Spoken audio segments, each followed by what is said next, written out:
Hey guys, how you doing? Hope everybody's well. I was asked by someone that I love and care about very, very deeply to make a video about empathy.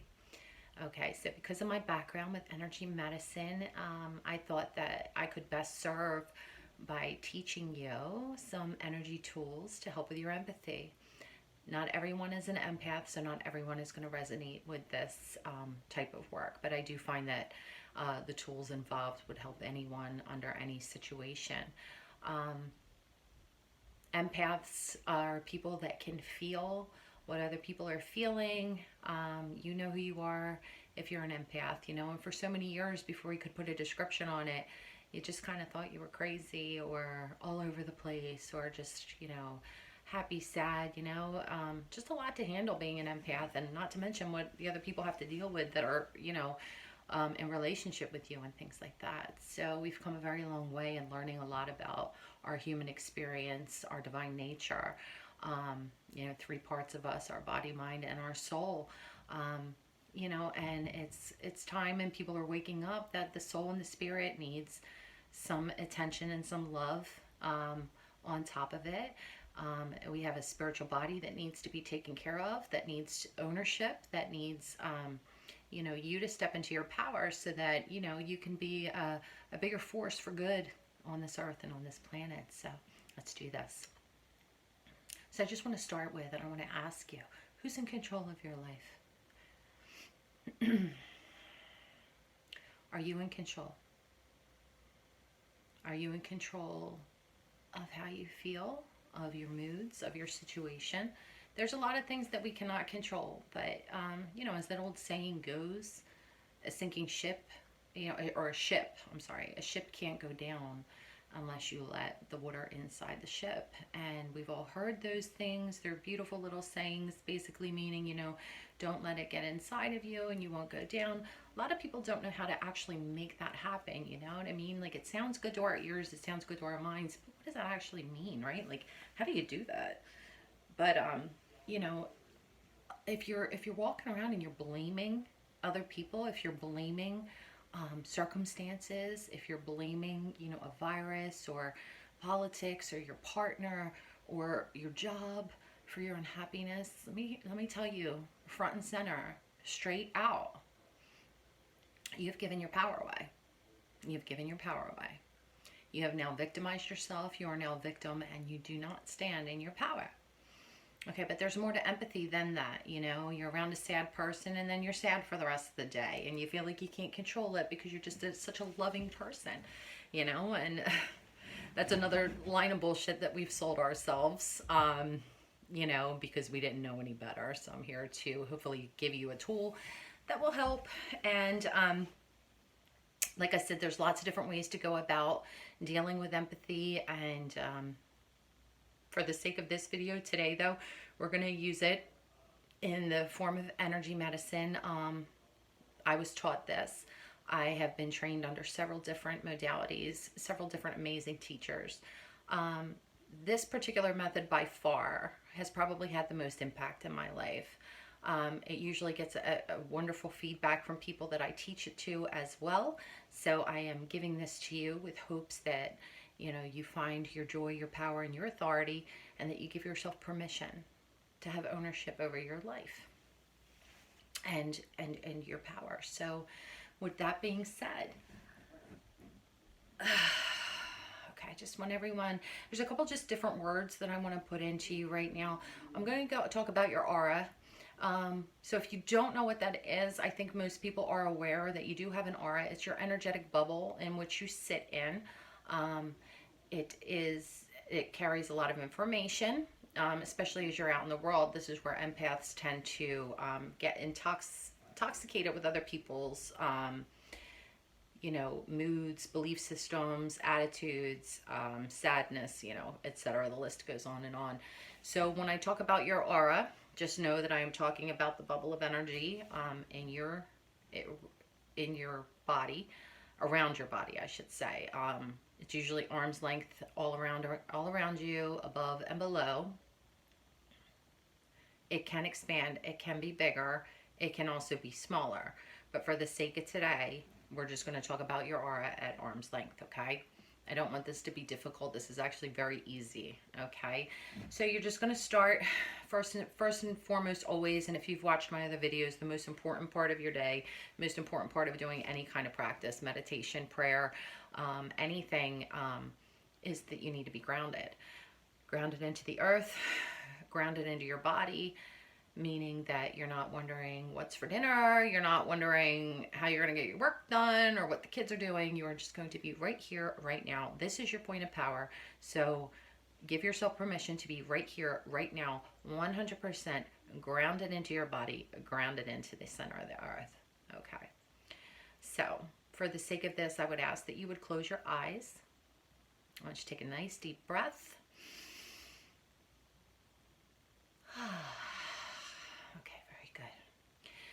So now I want you to scan your aura the same way you scan your body when you're not feeling well, or if you've just took a spill to see if anything's broken, we scan. So I want you to energetically scan your aura. And I want you to notice how big it is, how congested it is, how does it feel? Okay, so now that you have taken a slight inventory, I need you to imagine in the center of your head that there is a switch on the wall, an on-off switch. And I want you to go over. This is the analytical part of our brain. And we're going to shut that off. We call that the analyzer. Okay, because we don't need that part of our brain right now. We just want to set it on allow. So we're just going to shut that off, turn off the analyzer, and come back to the center of your head. Now I want you to scan your aura. Notice if the energy in your field is yours or someone else's. You'll know the difference. Notice the energy that's not yours without judgment. And I want you to give it permission to exist, permission to be. But it can't live here. You have my permission to live and to exist, but you cannot live here. So now at this time, we're going to request and give a permission to leave. And you can do this a couple different ways. You can send it down your grounding cord, or I like to personally envision a cloud above my head. And in that auric field, I want you to imagine everyone and anyone else's energy that is in your field, any other programs, anyone else's belief systems, moods, attitudes, that they be released at this time. I want you to stand in permission. I want you to stand in your power, in your authority, but without being pushy. This is a very loving thing, okay? If you push it out, if you command it out, I command you to leave right now, it stays. That's resistance. And what you resist will persist. So with a very loving energy, okay, I want you to keep scanning that field and keep releasing either into that grounding cord or into the cloud above your head all the energy that does not belong to you. And notice how that feels. Notice how it feels. I want you to give yourself permission to have your own space. Acknowledge your power and authority over your own energy. Okay, you should be clearing up quite nicely right now. You should start to even feel a little bit lighter, a little bit more familiar to yourself. You remember him? You remember her? Yeah, you got a lot to offer. Okay. So now we're going to just request that this cloud float away and go back to everyone in which it came from. Now, the magic to all of this is, how do you maintain this, right? How do you go about your day and come in contact with, well, right now no one's coming in contact with anyone, but if you're coming in contact with various people and you're empathic and you don't have clear boundaries, you're going to get infected again. So we're going to put out at the front edge of the aura, right out in front of you, arm's length, right out straight in front of you.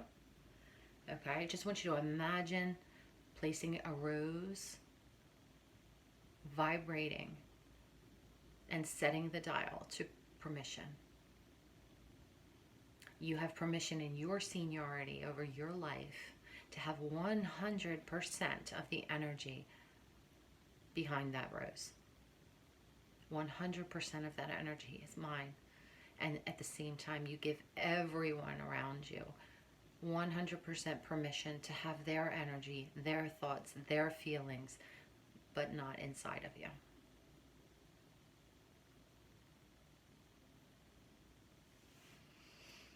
You get to have your space, and everyone else gets to have their space. And you get to choose. From this point on in your day, this rose, that's really all there is to it. You know, you just set out the rose. If it helps you, basically, it's just a symbol. It's a vortex of energy.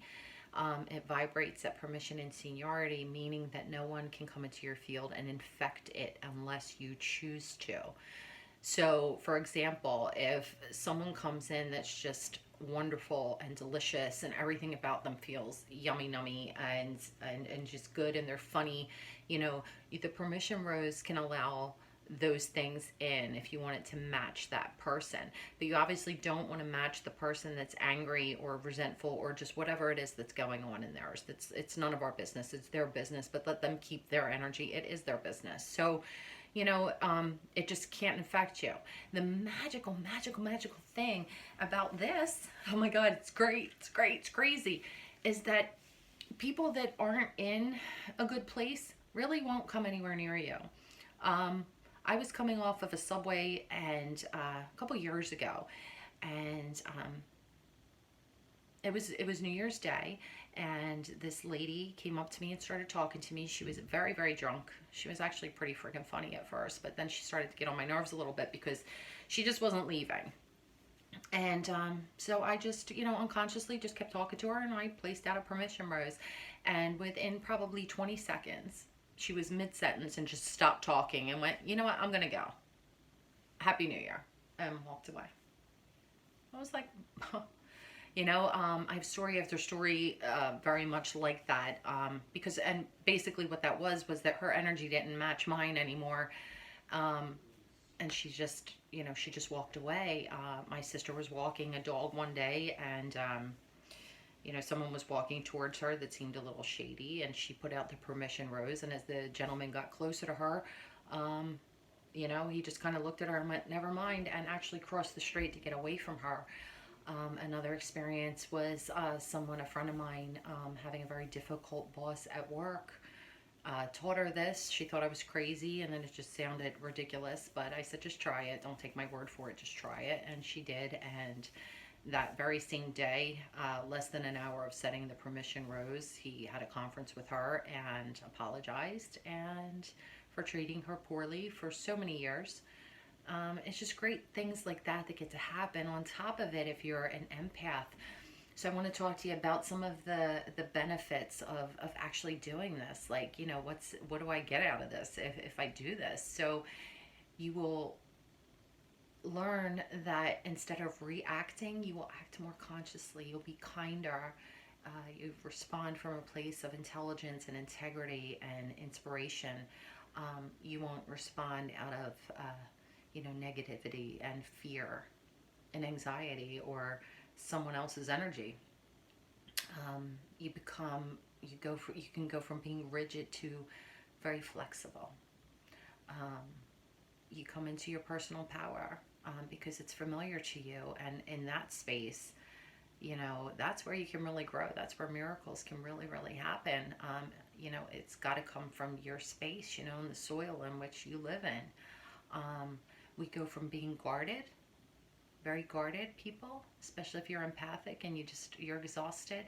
You go from being guarded to allowing, with grace and with ease. Also, when you're guarded, I think it's worthy to note that if you're really guarded, yeah, bad things won't necessarily come in or affect you, but good things can't come in either. And what kind of life is that, right? Some of the other things are you go from scarcity to a more abundant mindset. You go from confusion to clarity and understanding. We get so confused because we have so much information in that field, and so much of that energy doesn't even belong to you. How do you make an intelligent decision when you're bombarded with so much energy from so many different sources? And it takes away the power from our God-given natural instincts that we have, right? So I just want you to remember that you do have a choice, you do have power. Give yourself 100% permission to be in that space of power and authority. Sometimes those words sound a little strong, or like a little bit like, I don't want this to be rough or drill sergeant-y. So seniority is a good word that one of my teachers like to use a lot. So whatever feels comfortable for you, but make sure it's coming from, the right space, so that from that position it can grow. This simple exercise is truly a game changer for empaths, non-empaths, but especially for empaths. You will notice just a great deal more energy at the end of your day, and a more lightness, and just more familiar. You might actually get to know yourself again. You might actually, dream again, if that's a problem for you. I would love to hear your results. Don't take my word for it. Try. You can read a book about, getting fit, getting healthy, but unless you actually put the work in to get it done, nothing changes. So, this isn't necessarily an intellectual exercise, even though I do think it helps to be intellectually aware of what you're doing. But, it's an exercise nonetheless. This does not have to take long. How I usually would go about this for myself is, hopefully you have, you pray or you meditate in the morning, or both. And then once you're ready for the day, you want to adjust that aura, and we can work on that another time. And just scan that aura. Give permission to exist of any energy that is in that field that is not yours. Let it go. And then you want to set out your rose at the edge of your auric field. This rose, just so you know too, if someone, it moves and it protects you. Okay, so if someone's coming up alongside of you, the rose comes alongside of you and it comes around you. Spring loaded, you know what I'm saying? If you're around like a big crowd or something like that, you can always set out more than one, but usually find that it's not necessary. One per day is usually really good. If you notice that you're feeling drained, or that it's not working anymore, a lot of times we have lost our seniority, or we've lost our boundaries were crossed, or something like that. Be very loving, be very kind to yourself. Awareness is key in this situation. You just become aware. Like, okay, all right, there's energy here, and just scan the aura again. I'm telling you, I do this at work sometimes on my bathroom breaks. You just scan the aura and say, okay, that person got to me, or whatever. Don't get mad at the person. It's pointless. The energy doesn't move well if there's anger there. So with forgiveness and compassion, just let it go and say, okay, that doesn't belong to me, so that's got to go. And just let it go and sit out the permission rose and go about it again. We're learning as we go. And it's actually fun. It's a lot of fun. Just watch it work. It's amazing. It's absolutely amazing, especially when you see the instantaneous results, like the person that I dealt with on the speed line, and, just different things like that. So have fun with this. If you have any questions, don't hesitate to contact me. I would love to hear your stories and your feedback. And, other than that, stay healthy, stay well, and great job. I'm proud of you. Thank you so much for sitting through this, and I hope that you learned something today. Even more importantly, I hope you remember, and that you keep this information with you and use it. And once you see it working, please share it. Share it with your friends. Share it with your family members. We're in this together. We got to make this world a better place, okay? And we have a spiritual obligation to do so. So anyway, until next time, take care.